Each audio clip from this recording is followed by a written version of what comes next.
नमस्कार, मैं हूं अशोक श्रीवास्तव और आप देख रहे हैं मीडिया दस्तक न्यूज़।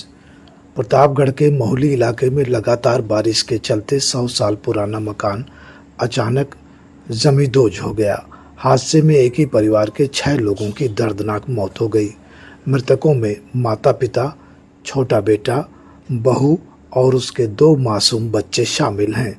7 लोगों के परिवार में अब सिर्फ बड़ा बेटा जिंदा है। घटना बुधवार रात करीब 3 बजे की है। पूरा परिवार घर के एक एसी कमरे में सो रहा था। सभी गहरी नींद में थे और अचानक कमरे की छत भर-भरा कर गिर गई। किसी को संभलने या चीखने तक का मौका नहीं मिला।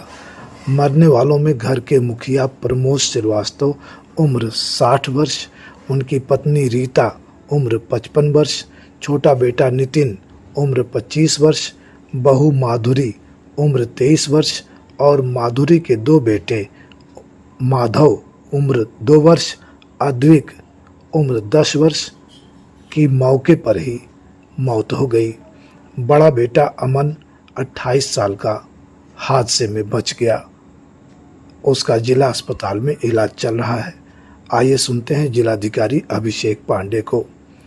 आपसे निवेदन है, आप चैनल पर पहली बार आए हैं तो इसे सब्सक्राइब कर लें और बेल आइकन भी दबाएं, जिससे ऐसे वीडियो न्यूज़ और समीक्षात्मक खबरें आप तक आसानी से पहुंचती रहे। जय हिंद।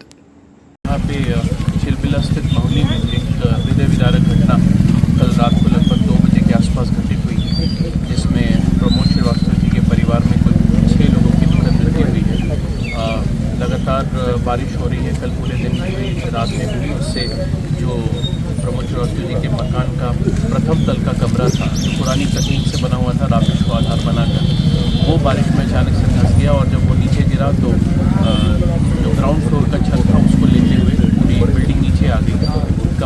एक कमरे में मकान में एसी लगा हुआ था, तो पूरा परिवार उमस से बचने के लिए उसी कमरे में सो रहा था और 6 लोगों की मृत्यु हो गई। प्रमोद जी, उनकी पत्नी, उनका एक और बेटा और अमन करके एकमात्र जो सर्वाइवर हैं वो बचे हुए हैं। उनकी पत्नी और 2 छोटे बच्चों की इसमें दुखद मृत्यु हो गई।